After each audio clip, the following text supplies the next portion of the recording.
Hey, good morning, everybody. It's Robert here with the Hustle Nation. We're all about gaining some financial independence. How we do that is by making money and then investing it. Okay, it's just not enough to make money. All right, that's the easiest thing a person's ever going to do. Okay, and everybody's got some kind of income, whether it's coming from somebody, it's coming from the government, it's a disability check, Social Security, whatever.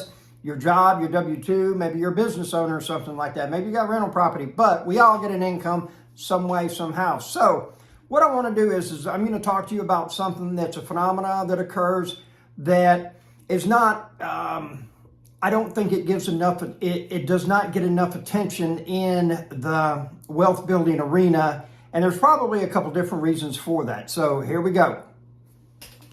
Now, my primary method of building wealth has to do with real estate, okay? I don't flip houses, all right? And I'm not a real estate agent, okay? So I'm not getting a commission off of any sales that I'm helping with or anything of that nature at this point.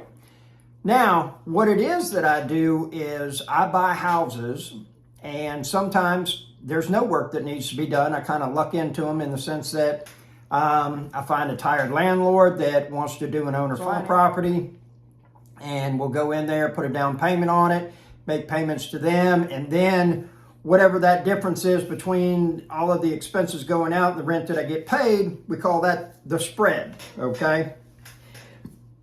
And what I'm going to talk to you today is about two different things that are absolutely crucial having to do with building wealth, okay? And I know once we go through all of this, you're going to say, that's so stupid, Robert, that's so simplistic. Any idiot knows that.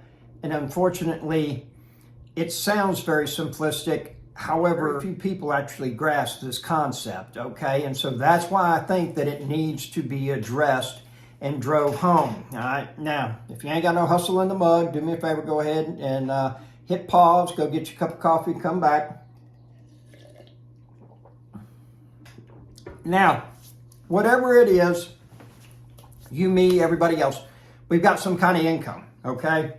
And we also have what we call living. Your standard of living is a baseline that you have to make to be able to exist, okay? And some people have a real high standard of living. Some people have a real low standard of living, okay? You might be in a 12-room mansion, or you might be in a one-bedroom park model mobile home that's only 30 foot in length with one bathroom, okay? Whatever your situation. And there are some people that are millionaires that are living in that 30-foot park model mobile home because they like having a lot of extra cash, okay? Now, here's a phenomenon that occurs is that you have what we call the monthly nut, okay? And that's how much money it costs you to exist every month. And we're just going to use big round figures because it works for the video and everything. House payments, $1,000. Car payments, $500. Utilities, everything else to exist is going to be $500. That's $2,000. And then we got $500 in expenses such as food and incidentals and everything like that. So guess what? It takes $2,500 to maintain your standard of living, okay? Now, here's the thing is that, guess what? If you bring in $2,400 a month, we have what we call a negative cash flow. That means you're $100 short every month. And more than likely, you're putting it on a credit card, and then you're paying a minimum payment, doing this every month, and you keep on kind of kiting it. And unfortunately, you're going to get wrapped up in paying a whole bunch of interest and everything. Now, here's one of the things, the first thing we're going to touch on is if you make $3,000 a month, that means you have $500 left over, okay? This is what we call the spread, okay? The money you make, the money it takes, all your bills, okay? This is the spread. Now, the most important thing to remember here is depending on where you're at in life, okay? If I started this journey in my early 30s and I knew what I knew today, I would be investing in basically S&P 500 type funds or dividend paying stocks, okay? You know, you start in, at 20 years old, you put $200 a month away and you do that till you're about 55, 60 years old, you're going to have a boatload of cash, all right? just are. Unless something, extra out of the ordinary happens, the whole country collapses, and hey, that might happen here shortly. You just never know, all right? So, here's the thing. We have to widen the spread. And what I mean by that is that $3,000, $500 left over, that's good, but we really need that number to be about $5,000 or $6,000 so that we can put money into savings. Then we got money to invest, and then we got money to enjoy and add some luxuries. You might want to go and have a really nice steak dinner. You might want to go get a massage, save up a few months, go on a vacation somewhere, whatever that is, okay? And I am all about escalating your quality of life, okay? Which means it's going to be richer, fuller, and better, all right? Maybe you got people that, family that's out of town you haven't seen for a few years and everything. We need you to get to the point where you're starting to see them on a more regular basis, and that the frequency in between the visits is getting shorter and shorter. So here's one of the things is that spread, okay, you need to work on how to widen that spread to get more monthly income, all right? Do me a favor, sit down after watching this video today sometime and just take a piece of paper, 15 minutes by yourself, leave the phone in the other room, close the door, tell everybody in the house, no interruptions, and just start writing down on that piece of paper everything that you can do to increase your income, okay?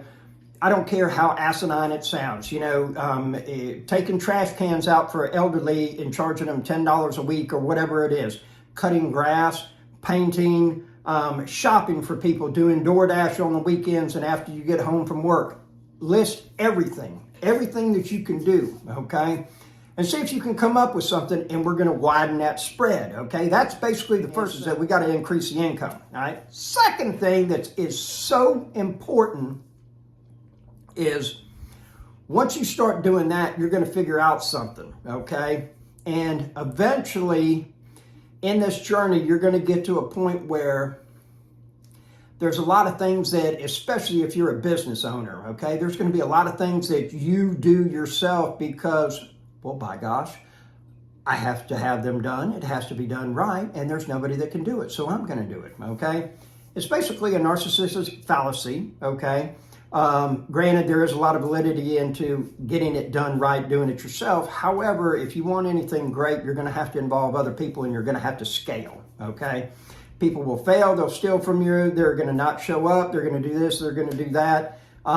However, it's necessary if you want to do anything great, big, huge numbers, okay? Not everybody wants to do that. Here's the thing, though, is that you're going to start to figure out, and your time is going to become more valuable, all right? And what ends up happening is that it's like, you know what? It doesn't make sense for me to do my yard and take 2 hours of my time when I can pay somebody $40, $60 to do it. Because now my time's worth $60 an hour, or my time's worth $200 an hour, whatever it is. And so all of those things that you can get done at a cheaper rate, then you're going to start paying others to do that, okay? And the thing that we call this is leverage, all right? Now, one of the reasons that I love real estate is this. I can go to Wells Fargo, Bank of America, and apply for a mortgage for an investment piece of property, okay? Generally speaking, you're going to have to put 10 to 20% down. So if I got a property that's $100,000, I want to buy it, I'm going to have 20 grand, 25,000 closing costs and everything like that, and we're going to get it financed, okay? Well, guess what? I get to control $100,000 worth of real estate for $20,000, okay? Now, every year that real estate goes up in value 5%, that's an extra $5,000. So then you figure that the next year, okay, it's worth 105. But guess what? I've rented it out, and there's a spread. Okay, that house payment will just say is $800, and I get $1,300 a month for rent. I take out $250, $300 for capital expenses and things coming in the future with that piece of property. So then guess what? That means that I've got $200 net profit. So then I put that money away. So that's an extra $2,400 a year. So what happens right there is that that property just went up $7,400, okay? And then it does it again the next year, and then it does it again the next year, and then it does it again the next year. So in about year 5 to 7, guess what? We've gotten 50% back on our money. How do you figure that, Robert? Well, now because you've basically gotten $50,000 from the appreciation and then the rent that you've collected, all right? Here's the thing is that there is a way that this can be done. Very few people know about it and very few people can qualify for it, but you can actually buy stock on what they call a margin, okay? And it's basically a line of credit. Highly risky. I don't advise anybody to do this, okay? It's a lot easier for me to buy real estate, but I can't go into Wells Fargo and say, I want a loan for $100,000 to buy $100,000 of Wells Fargo stock. Go figure that. I wonder why not. Do they not feel good about their company? Do they not feel good about the stock market? But they will damn sure give you some money for a rental piece of property. That should tell you something right there, folks. So here's the thing is that one, we got leverage, okay, or we got the spread, all right? And you got to bring the money in, all right? Once you start getting it coming in, then we need to put it into something that gives us leverage, okay? Just the same as like when people start wholesaling real estate, all right? They'll get what we call a virtual assistant. Somebody from a foreign country speaks great English. They'll pay them $3 an hour to, make phone calls all day and everything like that. Guess what? They're leveraging their time. It does not make sense for them to stay there and, for $3 an hour, what they can pay somebody else for them to do that themselves, okay? That's just an example of the leverage and everything. Another way of leveraging is that if you have a company and you add employees, okay? Because now you're leveraging their labor. You pay somebody $30 an hour, you charge $90 an hour. Well, guess what? We call that gross profit is $60, okay? But then taxes, unemployment insurance, workman's comp, and everything comes out of that. Then the payment for the truck, the materials, all of that comes out of that and everything. And so then we get down to a number that's more realistic is, we'll say 15, $20 an hour. Well, if you got 5 employees, for every hour they work, that means that you're getting paid $100 an hour. So if you got 5 people, they work 10 hours that day, you get, $5,000 a week. It's a simplistic way of looking at it, but it's very much like that, okay? This is the leverage, all right? This is the concept that so many people lose when they're thinking and they get stuck in things, okay? And so, when I look at a business, I look at a couple different things. What's the likeliness that I'm going to get my money that I put into it back? All right. If I invest $5,000, what's the likeliness I'm going to get my $5,000 back? How safe is that investment? Number one. Number two is what's the possibility for it to grow? Okay. What's the return on it going to be? Is it 5%, 7%, 20%, 200%? What is it? Okay. So then I look at what is the scalability, and this is more in buying businesses and everything because, people look at me and say, oh man, you're an entrepreneur. I'm not. I'm an opportunist, okay? There's a big difference. I just see opportunities and I take them and I make money on them, okay? An entrepreneur that wants to create a business, put systems in place, do this, do that. One of the best things that you could ever study is McDonald's. They got a process for everything. You can buy McDonald's, be a complete idiot, never worked fast food in your life, and you can actually start running the restaurant because they have a procedure to how to do everything in that restaurant, okay? That's a business, all right? I'm not a business person. I do business, but I don't own a business. I know that sounds crazy. Okay. So here's the thing is that one, we got to get our spread. We got to start making more money, having more money coming in. Number two, we need to start leveraging our money, okay? And this is where, we go and put it, and we'll say we'll put it in dividend paying stock. It's paying 8 to 12%. We're making leverage on it, okay? Or, if we start cutting grass and then we add an employee and then we increase our productivity by 30 or 40% for the day because now we're leveraging somebody else's labor, okay? Or maybe we just start a whole company and hire employees, have them do everything, and then we're leveraging their time and their labor, all right? And we buy rental property. Now we're leveraging the bank's money, okay? If you don't buy it outright, we're leveraging the bank's money. And that's really the best position that you want to be in, is using their money to put money in your pocket, okay? And I talked to one gentleman, or I'm sorry, I did not talk to him. I heard about this guy, and what this guy does, need some hustle,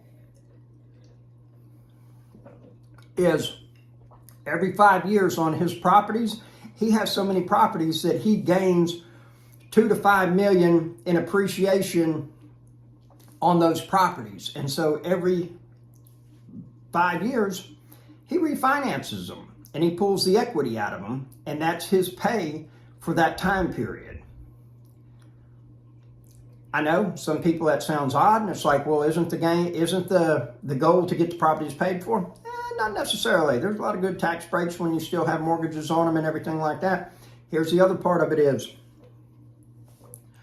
they do not look at, when you pull the equity out, as income. That's debt. You're borrowing against the property.